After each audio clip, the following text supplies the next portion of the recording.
they are saying 660 million tons of hydrogen will be required. And the application could be power generation, mobility means in the car or buses or transport, industry building heating, new industry use, other industrial use. So probably quite lots of hydrogen they are expecting. And currently with 2020 the existing industry use probably 80 million tons. So you're talking about at least 10 times, nearly 8 times high of that. Okay, so that's why all these countries are very interested. Now what is all about? I'm just not going too much scientific, but you can see that to make hydrogen, what you need water. So that's the water going there, and you need electricity. So electricity can come from sun, and you put that electricity, and then water is H2, H2O. So hydrogen and oxygen together, right? We all know. So H2O goes through that one of the what's called anode. If you put electricity, they will go there and disassociate and go through the membrane, and you get hydrogen, and also you get oxygen. You separate them, you get kind of, it's a simplified version, but you can have a large plant on that. And that hydrogen, once you produce, you can put in a fuel cell. The reverse operation you can do, and you can get electricity back from that system essentially. So that's what. But one thing is that if you that kind of fuel cell in the car, I'll show you that we've got a car here. So if you use hydrogen, then you get only sort of water vapor and electricity, nothing else. So no CO2 emission essentially.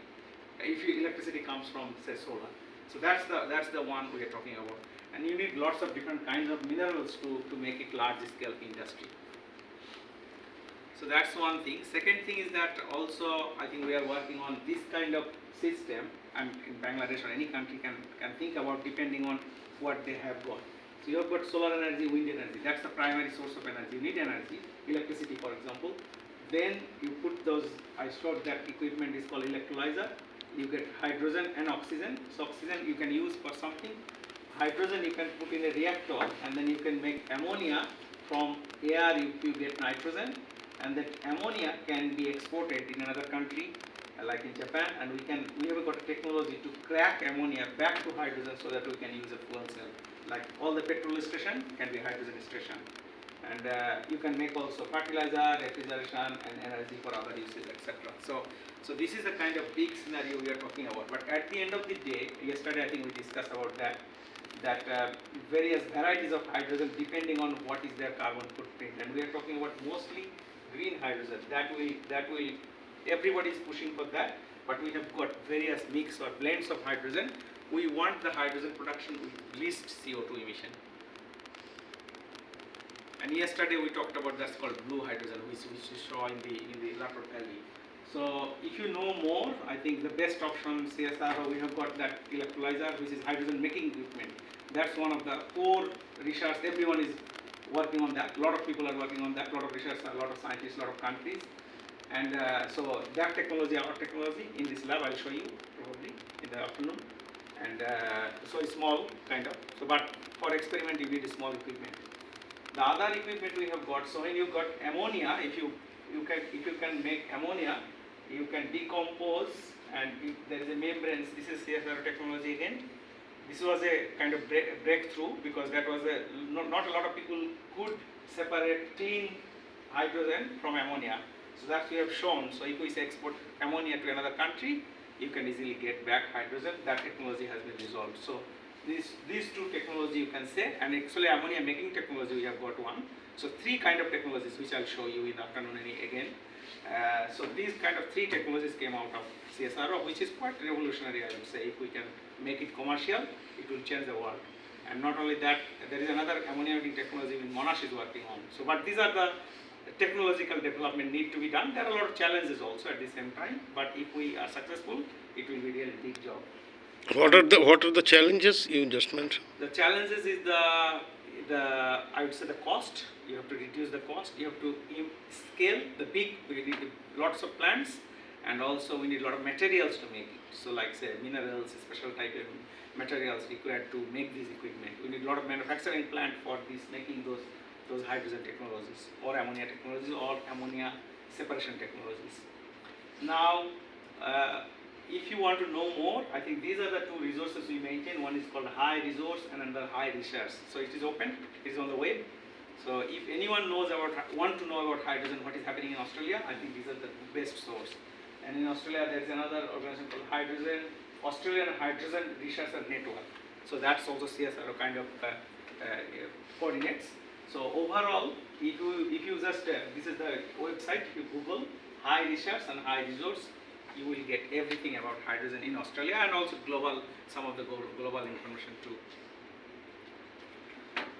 So now, if you look at this, the bottom one, actually yesterday we went there, that Latrobe Valley. So basically coal, Loy Yang, Latrobe Valley coal, you make gas, and then gas you put in a truck, you liquefy them, and for liquefaction you need to reduce by volume 800 by volume.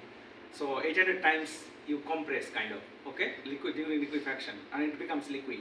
If you say LNG is 600, so hydrogen is more, you need to compress more and liquefy it. And minus 253 degrees Celsius, and then you can put in a ship, that's CSIRO Frontier, that ship I talked about yesterday, and then you can send it to Japan as a liquid hydrogen form. That's one way. The top one is compressed like LNG or CNG you can say. So that's another way people are talking about. People are talking about ammonia. So how you transport or distribute hydrogen, it's a tricky job, and that's a lot of people are working on. And this is the ship, so that's CSIRO Frontier. They loaded the ship about I think 72 tons of hydrogen and made one voyage from Australia. So actually that hydrogen, yesterday we saw the plant I talked about. So that's where hydrogen was made and liquefied and put in a ship and sent to Japan for Tokyo Olympics, that the lady yesterday talking about. That was the part. And the other ship is for compressed hydrogen, but it's yet to be developed. And this is, so there are varieties of work going on, but I think that is quite advanced, I would say, but there are not many ships, so that's why people are talking about, let's start with ammonia. So carry hydrogen in the form of ammonia. And again, I was talking about blue hydrogen is reducing, green hydrogen is going up, and more we need of that.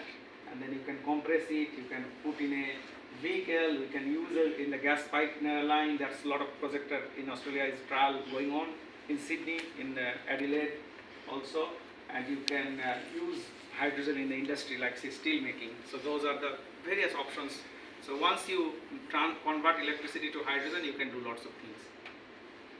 So this is a relevance for Bangladesh. I don't know, I think sometimes I dream that, is Dubla Chor, say, what they do. They go seasonal work, they go there, there is no saline water, mostly saline water. The drinking water is a problem. The refrigeration is a problem. So, but I don't know how do they manage now. But if you say a system like a hydrogen plant, if you have a wind energy, say in the sea, or wave energy, you can get some electricity, or from solar you can get also.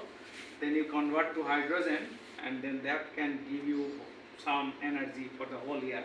And also you can generate drinking water. So that's, I don't know, I think if that will happen, that's one of the things also I've got some ideas, I guess.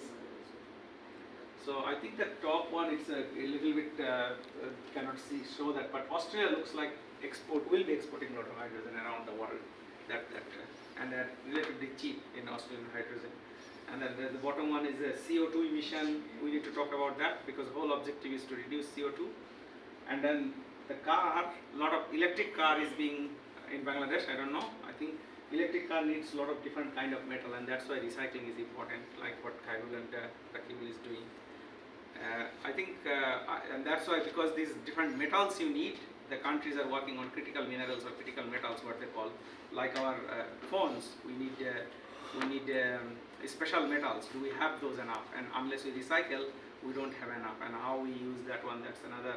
And that's why I'm I told you yesterday that joint prime ministerial statement between Australia and Bangladesh, Australia and India. Actually, this is India work, nothing with Bangladesh. But I think that all the countries are working together.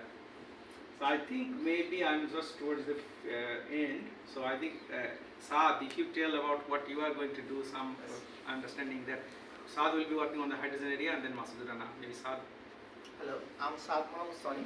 I have just started my PhD program. My supervisor is Dr. Nawshad of CSIRO. and another supervisor is in RMIT. He is Professor Firozalo. My topic is to evaluate the renewable intermittency, how it affect the hydrogen production cost here in Australia. Like if you use electrolysis, you can produce hydrogen. But the thing is that if you use electrical power like conventional power from fossil fuel and others, it will also generate carbon dioxide in the process. So if we want to eliminate the carbon dioxide generation process, then we have to use the renewable energy like solar power and wind power. But we all know that solar power is not continuous. In night time, we don't get the solar power, so the process will be impacted. So my research will be to evaluate how it is impacting the generation process and how the cost is affected. That's in a simple term. Thanks, Sad. So basically, Sad will be that electrolysis, which is a hydrogen making plant. So it comes from say solar energy, but solar going up and down. At night there is no solar. How that equipment will perform, that's Sad's job. 2 years he will measure exactly how much solar energy coming in, how much hydrogen we can make in an electrolyzer, and whether going up and down can have any impact or effect on the performance of the overall system. But you can see that it's a hydrogen supply chain, we call it. Various ways you can use that chemical. It's a quite versatile chemical in that respect. And maybe Masud Rana, you can tell about what you are going to do. Hi, this is Masud Karim. So I'll be working, my project name is actually Development of Wind Solar Electrolyzer for Green Hydrogen and Ammonia Production. So my primary supervisor is Dr. Nawshad and Professor Firozalo. So I will be working for next 4 years, mainly developing a mathematical model. Means, for producing green hydrogen, you need a renewable energy source like wind and solar. So, but still, the hydrogen cost is still high. So my job is to how we can evaluate and where I have to focus on to reduce the cost in the process of wind and solar and hydrogen, making the hydrogen. And at the same time, I will be looking how I can get the water, because you need a lot of water for electrolysis. So in combine, I will be working to produce a mathematical model and the cost for producing hydrogen and ammonia in the next 4 years. Thanks, Masud. And Masud will be looking at another thing. So if you have a wind turbine in the Bay of Bengal, okay, so outside offshore wind turbine, we put an electrolyzer there. So whenever the wind coming, you can make. If the wind turbine is not connected to the grid, then you can make some hydrogen, and a boat can go and collect, or maybe a pipeline you can get hydrogen very easily. But if you combine two equipment together, you might save some cost. So that will be another aspect of this project. So you can see that it's nothing new. Actually, day after tomorrow, I think I'm going to Toyota in Melbourne, where you are staying not far from your hotel, near the port, Altona. They have got a research center, Toyota Research Center, and also they have got a refueling center. And in whole Melbourne, there are 2 refueling centers. One is there, and one is our one. Hopefully, I don't know we are going to set up it under kind of construction. Should be very operational soon. And this is our hydrogen car. So our own hydrogen we produce. We go to the fuel station, and you can inject hydrogen like petrol. 3 minutes, you go. That's it. You don't need to charge for a long time. So that's the job. The other one actually is Dr. Larry Marshall. He's our chief executive in this organization. And so that car, actually that's the car, I think Toyota Mirai. In 2018, we used ammonia. We produced hydrogen from ammonia, like that separation I showed, and then injected in the car. That was a demonstration. And now we are going to, so for example, 2, 3, 4 cars, maybe now we'll do 200 cars a day refueling. That's happening.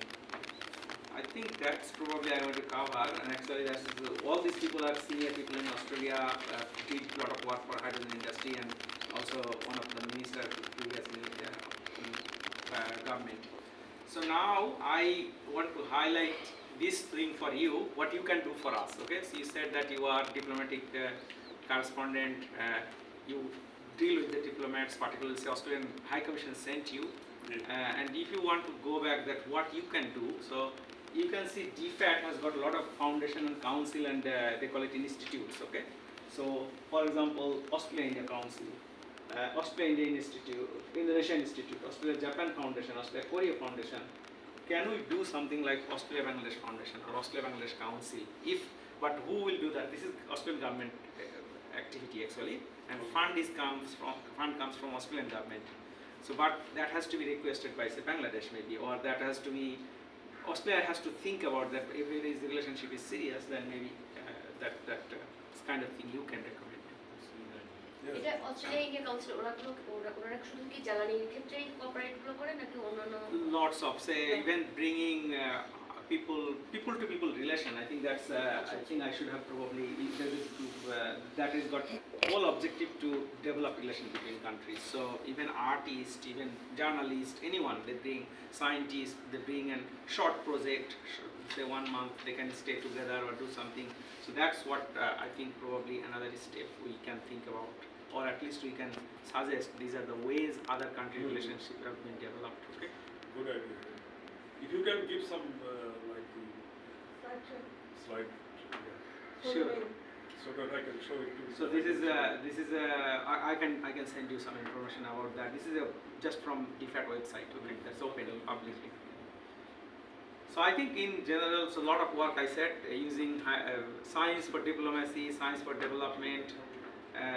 Then electronic waste in Bangladesh. I think Khairul's work showing almost $7 billion in 2030. So the value of metals in the mobile phones in Bangladesh, it is 7 billion in 2030. So you can extract something unless it will go somewhere, I guess. So you need to think about. CSIRO employee We two are from the CSIR. আপনি আবার back করবেন তো Bangladesh Those two